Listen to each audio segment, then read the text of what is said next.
Hello बच्चों, स्वागत है आप सभी का आपके अपने चैनल गुरुमंत्र इंस्टीट्यूट में। आज की ये वीडियो 12th क्लास फिजिक्स की वीडियो है। फिजिक्स में हमारी एक इंपॉर्टेंट सीरीज चल रही थी, वेरी मोस्ट इंपॉर्टेंट डेरिवेशंस का रिवीजन और क्वेश्चन आंसर्स, यानी बोर्ड परीक्षा 2021 के लिए स्पेशल डेरिवेशंस कौन कौन से हैं जो कि आपके पेपर में आने ही आने हैं। तो ये सीरीज है, तो इसमें आज वीडियो नंबर तो मेरे को पता नहीं है, बट आज बहुत ही महत्वपूर्ण डेरिवेशन है। ये है आपका गॉस की प्रमेय क्या है, गॉस की प्रमेय क्या होती है और गॉस की प्रमेय को सिद्ध कीजिए, ये क्वेश्चन आ जाता है। और अब की बार गॉस के अनुप्रयोग में से काफ़ी अनुप्रयोग हटा दिए हैं, तो यही बचता है आपका गॉस के अनुप्रयोग में से एक अनुप्रयोग है इंपॉर्टेंट, और एक गॉस की प्रमेय लिखिए तथा इसे सिद्ध कीजिए और गॉस की प्रमेय से कूलाम के नियम को प्राप्त कीजिए। तो गॉस की 3 बनते हैं गॉस की प्रमेय से प्रश्न, और तीनों को कर लेना, एक डेफिनेटली 100% आपके बोर्ड में जरूर आएगा।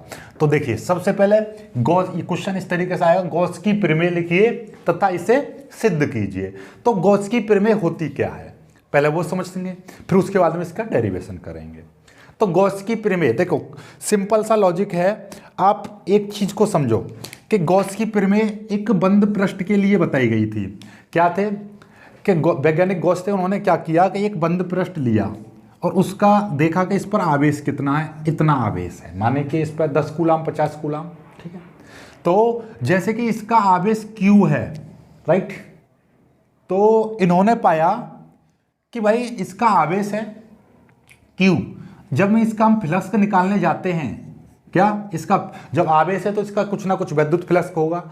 तो इस पृष्ठ का, इस बंद पृष्ठ का जो विद्युत फ्लक्स होता है, इस आवेश का 1/ε0 गुना देखा जाता है। मतलब जिस तरीके से हम बोलते हैं ना 2 गुना 4 गुना 6 गुना 8 गुना, तो ये कितना पाया गया था, ये इतना पाया था। तो गॉस की प्रमेय बना दी गई कि किसी भी बंद पृष्ठ का, ये क्या है, बंद पृष्ठ, किसी भी बंद पृष्ठ का वैद्युत फ्लक्स, किसी बंद पृष्ठ का वैद्युत फ्लक्स इस पृष्ठ के या इस बंद पृष्ठ के कुल आवेश का 1/ε0 गुना होता है। इसी को हम गॉस की प्रमेय कहते हैं। मतलब क्या, गॉस ने बताया कि किसी भी बंद पृष्ठ का वैद्युत फ्लक्स उस पृष्ठ के कुल आवेश का ε0 गुना होता है। कितना, 1/ε0 गुना होता है, राइट। तो उसके कुल आवेश का 1/ε0 गुना होता है। जैसे बोलते हैं हम x है, इसका 2 गुना कर देंगे 2x कर देंगे, 4 गुना कर देंगे तो 4 की मल्टीप्लाई कर देंगे। मैं कह रहा हूं 1/ε0 गुना कर दो, यानी 1/ε0 की गुणा कर दो, या हम इसको बोल देते हैं Q/ε0। यही लिखा हुआ है, देख लो। गॉस की प्रमेय के अनुसार, गॉस की प्रमेय में क्या है, गॉस की प्रमेय के अनुसार लिखेंगे। ये थोड़ा सा ब्लैक पेन से लिखते तो ज़्यादा बेटर रहता, तो आपको अच्छा भी लगता। चलो ब्लैक से लिख दे रहा हूँ ताकि आपको अलग दिखा हेडिंग, ठीक है।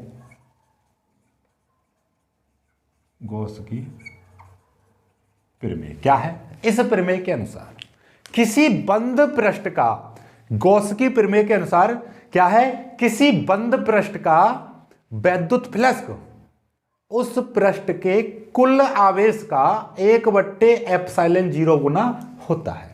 क्या लिखा हुआ, किसी बंद पृष्ठ से गुजरने वाला वैद्युत फ्लक्स, या किसी बंद पृष्ठ से गुजरने वाला वैद्युत फ्लक्स बोल दीजिए, या किसी बंद पृष्ठ का वैद्युत फ्लक्स। बात एक ही है, ये मत सोचना अलग अलग बोल, लिख कुछ और दिया बोल कुछ और रहे, ठीक है। किसी बंद पृष्ठ से गुजरने वाला वैद्युत फ्लक्स या किसी बंद पृष्ठ का वैद्युत फ्लक्स उस पृष्ठ के कुल आवेश का 1/ε0 गुना होता है। अर्थात φE बराबर 1/ε0 इंटू Q, या Q/ε0। Q की मल्टीप्लाई कर देंगे एक में तो Q/ε0। अब इसकी उत्पत्ति करेंगे, इसका प्रूफ करेंगे, राइट। प्रूफ के लिए मैंने एक चित्र बना दिया है। ये कोई भी एक इस तरीका जरूर नहीं है गोल बनाओ, बिल्कुल आप कोई भी एक बंद पृष्ठ ले लीजिए किसी भी तरीके। मैंने ये अपनी मर्जी से ये थोड़ा सा टेढ़ा किया है, ताकि अब मैं गोल से कर दूंगा तो आप कहोगे कि सर जी ने तो गोल दिया था, वृत्त बनाया था। वृत्त नहीं, ये कोई भी एक गोल पृष्ठ हो सकता है, राइट। तो अब इसकी थ्योरी बाद में लिखेंगे, लेकिन उससे पहले आपको 2-3 चीजें आपको पता रहनी चाहिए। कोण और घन कोण क्या रहता है, क्या कोण पता रहना चाहिए और घन कोण पता रहना चाहिए। घन कोण, देखो आप जानते हो, यदि ये कोई आपका ऐसा समझिए, ये कोई इस तरीके से में वृत्त है, कोई भी वृत्त है, ध्यान से समझ लेना, ये वृत्त है आपका कोई वृत्त है और वृत्त पर मैंने एक चाप बना दिया, ये वृत्त का केंद्र है, यहाँ पर एक चाप इस तरीके से बना दिया, तो यहाँ से इस चाप को यहाँ से जोड़ दिया, इसको यहाँ से जोड़ दिया, तो ये कुछ ना कुछ कोण बनाता है। इसको बोलते हैं हम समकोण यानी समतल कोण। क्या बोलते हैं? समतल कोण बोलते हैं इसको। ठीक है, ये नॉर्मल कोण होता है। यानी कि किसी भी वृत्त यानी कि कोई भी चाप एक वृत्त के केंद्र पर एक कोण बनाता है जिसे हम समतल कोण कहते हैं। ठीक है, समतल कोण या कोण कहते हैं। तो चाप द्वारा उसके केंद्र पर आंतरित किए गए यानी किसी चाप के द्वारा उसके केंद्र पर बनाए गए कोण को हम क्या कहते हैं? समतल कोण। और बेसिकली कोण क्या होता है? दो भुजाओं का झुकाव। दो भुजाओं के झुकाव को हम क्या कहते हैं? कोण कहते हैं। सिंपल सी बात है भाई, एक भुजा ये है, मान लीजिए ए, ये बी, ये है ओ, तो ओ ए और ओ बी भुजाओं का ये झुकाव है। यानी कि एक मैं कह रहा हूं ये ओ है, यहाँ पे ओ लिख दिया, यहाँ पे ए लिख दिया, ओ ए भुजा है, इससे एक दूसरी भुजा इस तरीके से झुकी हुई है, ये ओ बी। तो बेसिकली कोण क्या होता है? ये कोण है, दो भुजाओं का झुकाव कोण होता है। और किसी चाप द्वारा, ये क्या है? चाप, किसी वृत्त के चाप द्वारा उसके केंद्र पर बनाए गए कोण को, यानी कि इस चाप के द्वारा केंद्र पर जो झुकाव बन रहा है उसको बोलते हैं हम समतल कोण। अब बात आती है घन कोण क्या होता है। तो पहले तो समतल कोण के बारे में ही पता करो कि समतल कोण का एक पूरे चक्कर के लिए कितना होता है? 360 डिग्री कोण होता है, यानी कि 2 पाई इसका मान रहता है। ये इस तरीके से घूम जाएगा तो ये पूरा कितने का बन जाएगा? 360। 360 का मतलब 2 पाई। तो ये जो कोण होता है एक पूरे वृत्त के लिए कितना होता है? एक वृत्त के लिए कोण का मान कितना होता है? 2 पाई होता है। ये हमेशा याद रखना। ठीक है, चलिए घन कोण पर आते हैं, हमारा जो डेरिवेशन में लगेगा। घन कोण क्या होता है? यानी किसी गोलीय, ये तो वैसे नॉर्मल पृष्ठ की बात चल रही है, ठीक है, लेकिन अब बात कर लें हम किसी गोलीय पृष्ठ के द्वारा वृत्त के केंद्र पर बनाए गए कोण को हम बोलते हैं घन कोण। गोलीय पृष्ठ, जैसे कि यहां पर कोई इस तरीके का पृष्ठ है, उसके द्वारा जो कोण बनेगा यहां पर उसको बोलेंगे घन कोण। जैसे कि मैं आपको बता दूं, देखिए आपके पास में मैं एक एग्जांपल के तौर पर मैं हमेशा ये एग्जांपल लेता हूं। देखिएगा मेरे पास में ये है और ये को मैं इस तरीके से बना दे रहा हूं। ये देखिएगा, इसको मैं काट दूं यहां से तो ये गोल बन रहा है, गोल। तो ये जो गोल है, ये गोल इसके केंद्र पर कितना कोण बना रहा है उसको बोलेंगे हम घन कोण। एक मेरे पास और कोई है यहाँ पर कुछ चीज़ें ऐसी, चलिए मैं ले, देखो ये मेरे पास एक कागज है, देखिए ये है मेरे पास एक कागज, इस तरीके से मैंने क्या कर दिया, इसको गोल बना दिया।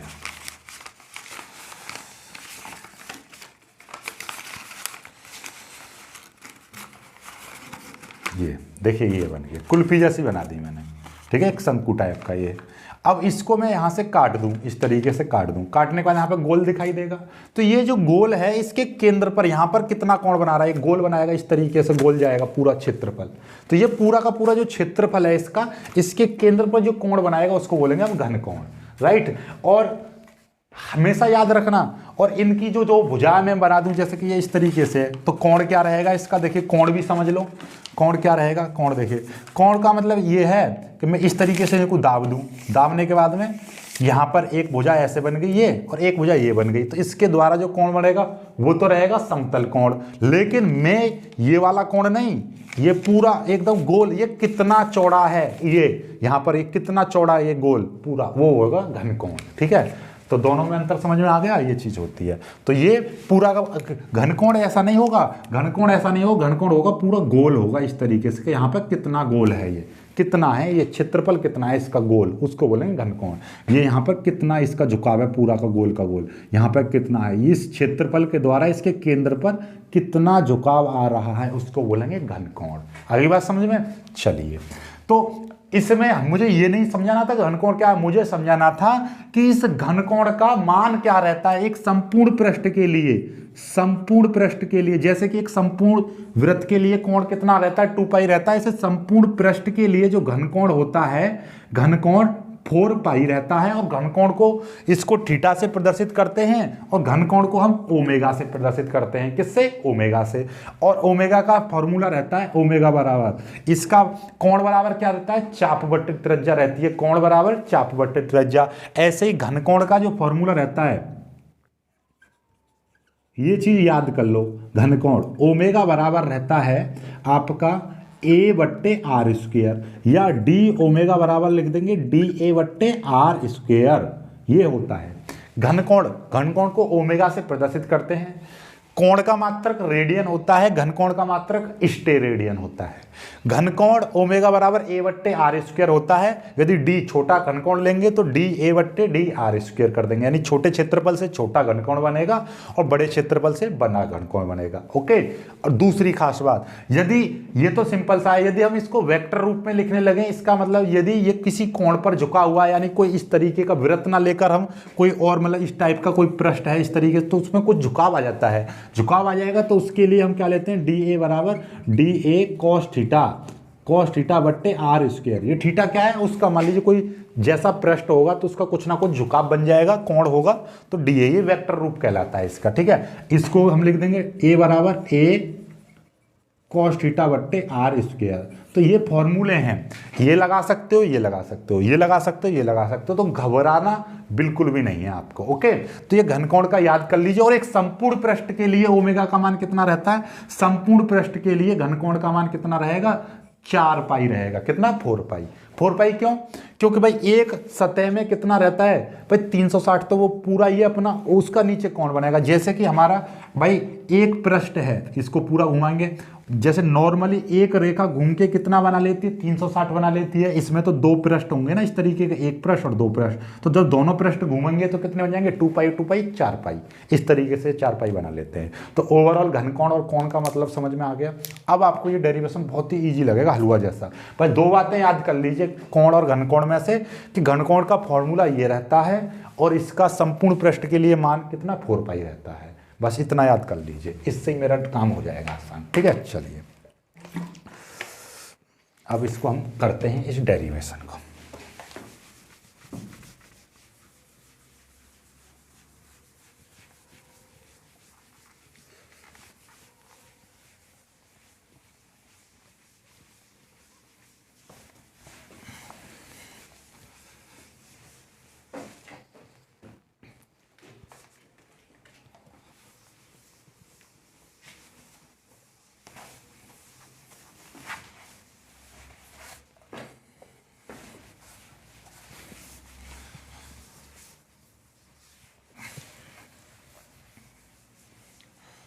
चलिए अब आते हैं, देखिए कुछ बच्चों का ये था कि सर ने हमें थ्योरी नहीं दी है इसमें। वैसे मैंने नोट्सों में थ्योरी लिख रखी है, लेकिन जिन बच्चों ने थ्योरी नहीं लिख पाए हैं तो वो बच्चे अब लिख लेना थ्योरी कैसे लिखनी है, उनको मैं बता दूं। बहुत ही सिंपल तरीके की थ्योरी, बहुत ही सिंपल थ्योरी, हलवा थ्योरी। देखिए क्या है, माना हमारे पास एक पृष्ठ है, एक बंद पृष्ठ है ए। क्या है, ये पूरा का पूरा जो पृष्ठ दिखाई दे रहा है काला काला, ये है एक बंद पृष्ठ ए है। माना हमारे पास एक बंद पृष्ठ ए है, ये चीज समझते रहो, लिखते रहो। क्या है, माना हमारे पास एक बंद पृष्ठ ए है, ये बंद पृष्ठ ए है। इसका एक हमारे पास में क्या, देखिए ध्यान से समझो पहले, हमारे पास एक बंद पृष्ठ क्या है, ए है, ये रहा। इस पृष्ठ के भीतर एक बिंदु ओ है जहां पर एक प्लस क्यू कूलम बिंदु आवेश रखा है। इस बिंदु आवेश से आर दूरी पर एक बिंदु पी है जहां पर हम एक सूक्ष्म क्षेत्रफल डी ए लेते हैं, जिसके चारों ओर एक हम सूक्ष्म क्षेत्रफल डी ए लेते हैं। तब उसके बाद में ये प्रोसेस चलेगा। तो वही चीज यहां पे आप लिख दे रहे हैं, क्या क्या बताई थी। माना हमारे पास एक बंद पृष्ठ ए है जिसके भीतर एक बिंदु ओ पर एक प्लस क्यू कूलम बिंदु आवेश रखा है। तो ऐसा टुकड़े टुकड़े में लिख लीजिए इस परिभाषा को, जैसे मैंने अभी बोला। कैसे बोला था कि माना हमारे पास एक बंद पृष्ठ ए है जिसके भीतर एक बिंदु ओ है जिस पर एक प्लस क्यू कूलम बिंदु आवेश रखा है, जिससे आर दूरी पर एक बिंदु पी है। इस तरीके से आपको टुकड़े टुकड़े में लिख लीजिए। तो माना हमारे पास एक बंद पृष्ठ ए है जिसके भीतर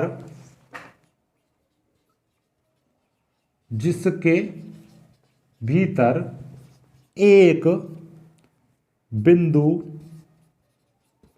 ओ है जिस पर एक प्लस क्यू कूलाम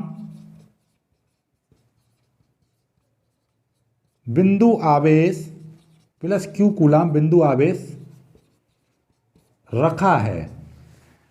इससे आर दूरी पर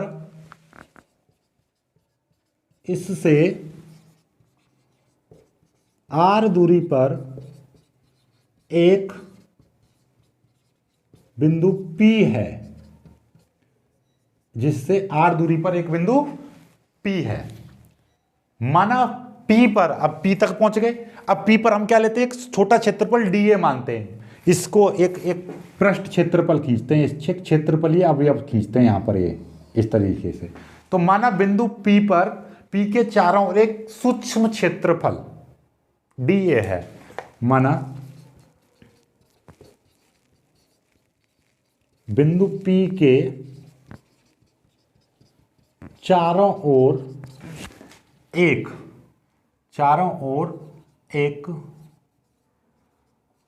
सूक्ष्म क्षेत्रफल अवयव dA खींचते हैं।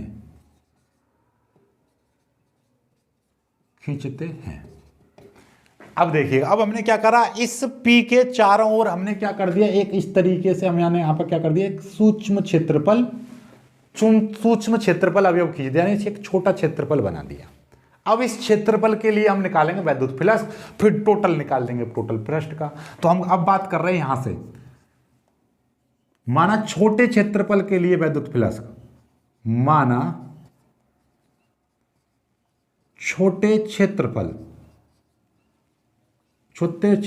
dA के लिए वैद्युत फ्लक्स हमने डी फाई मान लिया भाई, छोटा मान लिया डी फाई ई। भाई जैसे पूरे पृष्ठ का फाई ई होगा, जैसे पूरे कोण को हम ओमेगा बोलते हैं, छोटे को डी ओमेगा बोलते हैं, ऐसे पूरा पृष्ठ फाई ई हो जाएगा और छोटा पृष्ठ कितना हो जाएगा, फाई के साथ डेल्टा। डेल्टा का मतलब क्या होता है, डी का मतलब सूक्ष्म यानी कि छोटा, तो छोटा क्षेत्रफल होगा।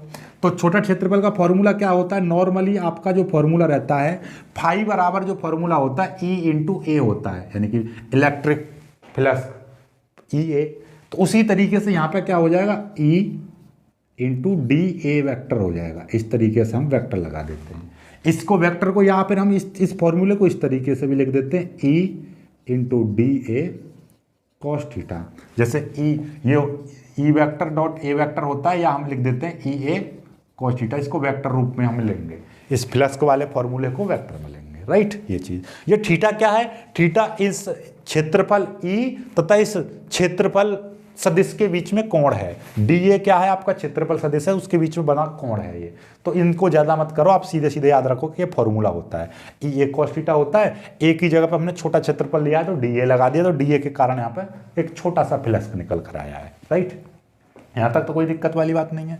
अब घनकोण की परिभाषा से लेंगे, क्योंकि ये क्षेत्रफल है और क्षेत्रफल अपना एक कोण बनाएगा, जिसको हम बोलेंगे क्या, क्षेत्रफल भाई केंद्र पर भी तो एक कोण बनाएगा, जिसको बोलेंगे हम घनकोण।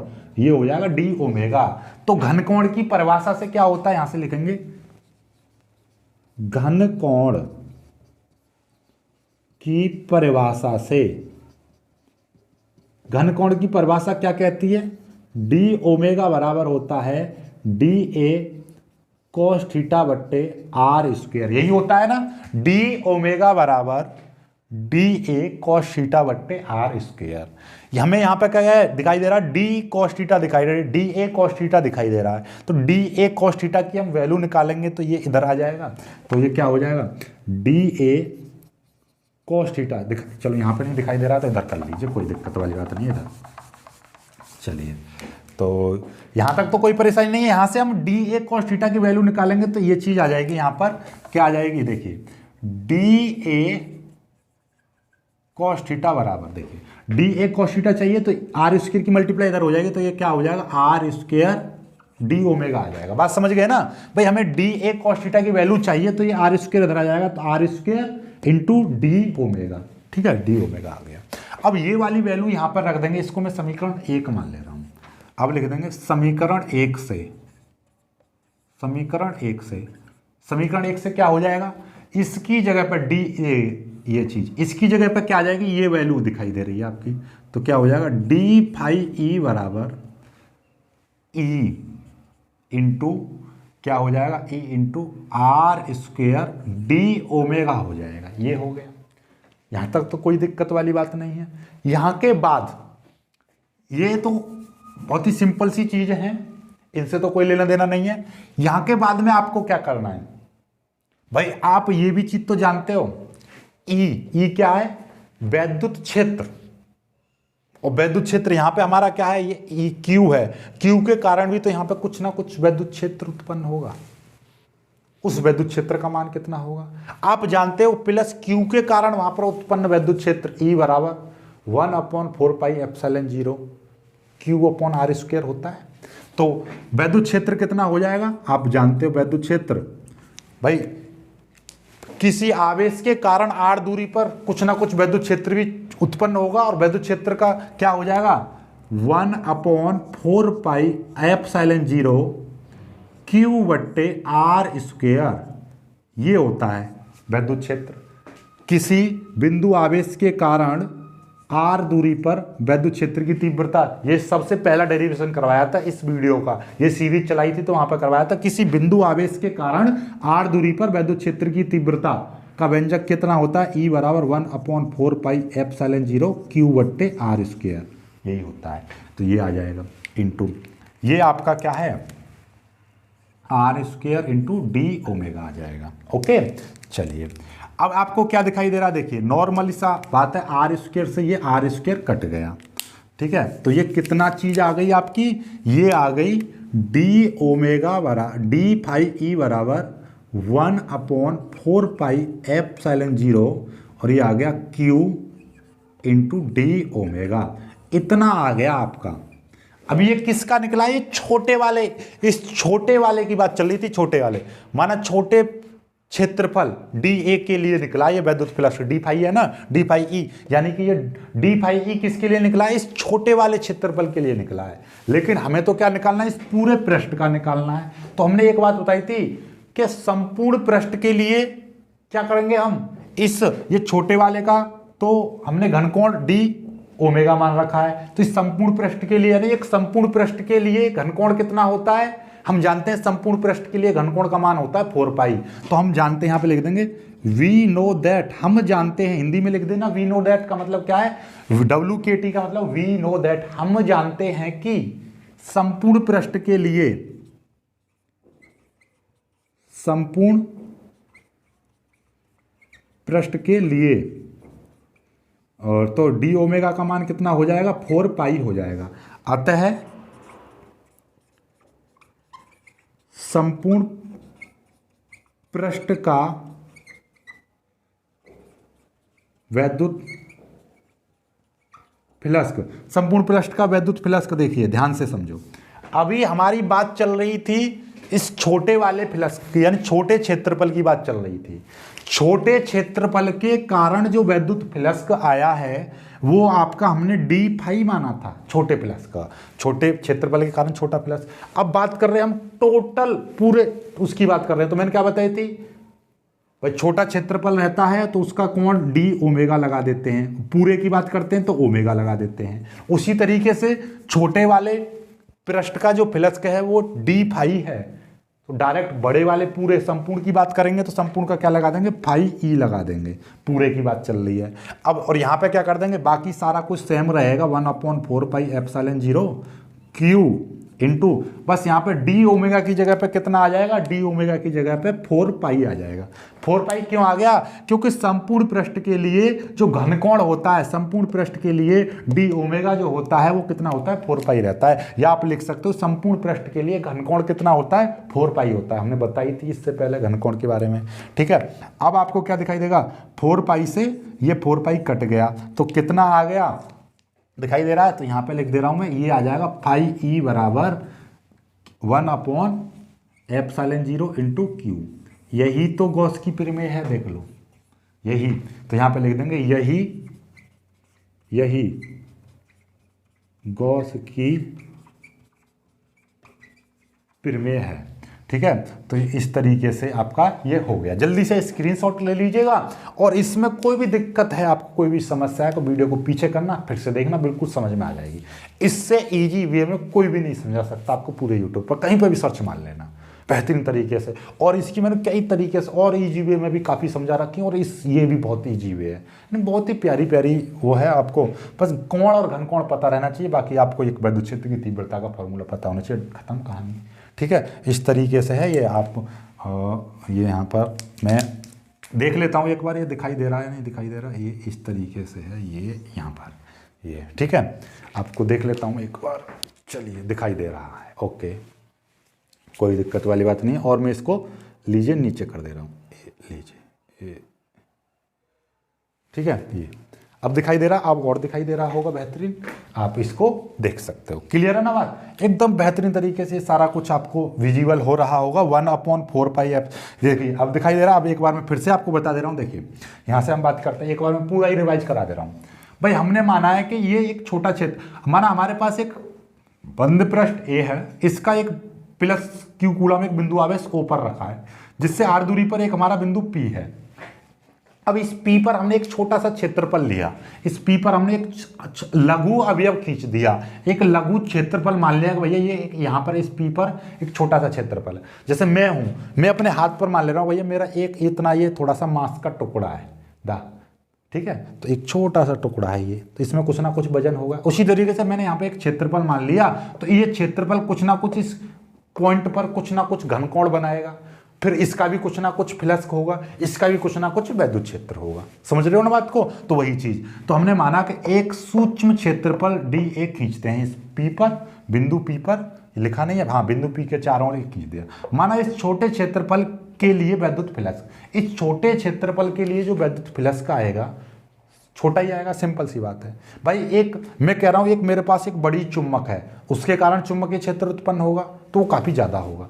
एक मैं छोटी सी चुम्बक तोड़ के डालूं तो उसका भी कुछ ना कुछ तो चुम्बकीय क्षेत्र होगा, लेकिन वो छोटा होगा। ठीक है, उसी तरीके से अब मेरे पास मैं पूरे शरीर का वजन है मेरे में, यदि मैं बाल तोड़ूं उसका भी कुछ ना कुछ भार होगा, कुछ ना कुछ वजन होगा, है तो उसका थोड़ा कम रहेगा, तो वो चीज है। तो इसीलिए हम क्या करते हैं, ये माना छोटे क्षेत्रफल dA के लिए विद्युत फ्लक्स d फाई बराबर E इंटू डी ए। ये आप जानते हो, E यदि A बड़ा क्षेत्रफल होता तो E इंटू डेल्टा ए लेते, लेकिन E vector into delta A vector, और ये होता है E into D a cos theta. ये तो फॉर्मूला ही होता है E इंटू ए कॉस थीटा, लेकिन यहाँ पर D छोटा क्षेत्रफल है तो छोटा ले लिया। आप लोग, हम जानते हैं घनकोण की परिभाषा हमारी क्या कहती है, डी ओमेगा बराबर होता है dA cos थीटा बट्टे आर स्क्वायर। इस छोटे से घनकोण का मान कितना हो जाएगा, dA cos थीटा बट्टे आर स्क्वायर, राइट। चलिए अब हम यहाँ से क्या करेंगे, हम dA cos थीटा की वैल्यू निकालेंगे तो आर स्क्वायर इधर आ जाएगा, तो dA cos थीटा बराबर आर स्क्वायर डी ओमेगा। ये वैल्यू हम समीकरण 1 में रख देंगे, यानी यहाँ पर हमने रख दी dA cos थीटा की वैल्यू, तो क्या हो जाएगा, E तो है ही यहाँ पर, E के साथ में इसकी जगह पर क्या आ गया, इस वाली जगह पर हमारा ये वाली चीज आ गई, ये वाली जो है, ठीक है, ये वाली है ना यहाँ तक ये। चलिए कोई दिक्कत वाली बात नहीं। अब हम ये जानते हैं कि किसी बिंदु आवेश के कारण किसी बिंदु पर विद्युत क्षेत्र की तीव्रता का फॉर्मूला होता है 1/4πε0 Q बट्टे आर स्क्वायर, राइट।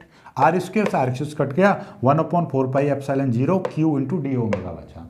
अब यहाँ से आगे हमारे पास एक कॉन्सेप्ट है कि एक संपूर्ण पृष्ठ के लिए जो घनकोण होता है, संपूर्ण पृष्ठ के लिए घनकोण कितना होता है, 4π होता है। संपूर्ण पृष्ठ के लिए डी ओमेगा मतलब घनकोण कितना, 4π होता है। अतः संपूर्ण पृष्ठ का विद्युत फ्लक्स हमारा फाई ई, भाई ये सूक्ष्म क्षेत्रफल का फ्लक्स डी फाई ई है, तो संपूर्ण पृष्ठ का फ्लक्स कितना हो जाएगा, फाई ई हो जाएगा। 1/4πε0 Q इंटू 4π, 4π से 4π कट जाएगा, फाई ई बराबर 1/4πε0 इंटू Q। सिंपल सा काम खत्म। आगे बात समझ में बेहतरीन तरीके से आई ना, आई समझ में। वीडियो को लाइक कर दीजिए, अपने दोस्तों के साथ शेयर कर दीजिए, और जिन बच्चों ने अभी तक हमारे ऐप को डाउनलोड नहीं किया तो वो ऐप को जाकर डाउनलोड कर लेना। इनकी पीडीएफ वगैरह मैं ऐप पर ही प्रोवाइड करूंगा आपको, ठीक है।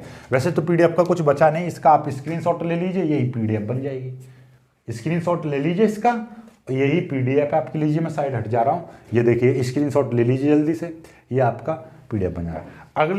अगला वाला डेरिवेशन होगा, यानी कि यानी गॉस की प्रमेय से कूलाम के नियम की प्राप्ति। फिर उसके बाद में गॉस की प्रमेय के अनुप्रयोग कराऊंगा। केवल आपके मैं 2 अनुप्रयोग कराऊंगा, 2 या 3 अनुप्रयोग कराऊंगा केवल। तो यहीं से प्रश्न बनेगा, इससे ज़्यादा नहीं कराऊंगा। अब बस आपके 2 या 3 डेरिवेशन और कराऊंगा। इस चैप्टर से फिर कोई नहीं आएगा, इन्हीं में से आएगा, गारंटी की बात है। पढ़ाना छोड़ दूंगा यदि इनमें से नहीं आए। जो मैं अब डेरिवेशन की सीरीज चला रहा हूँ, इनसे बाहर आ जाए तो गारंटी की बात है, बिल्कुल पक्की बात है। आप जिस दिन पेपर हो उस दिन मिलना, राइट। पर लेकिन इनको ढंग से कर लीजिए आप लोग।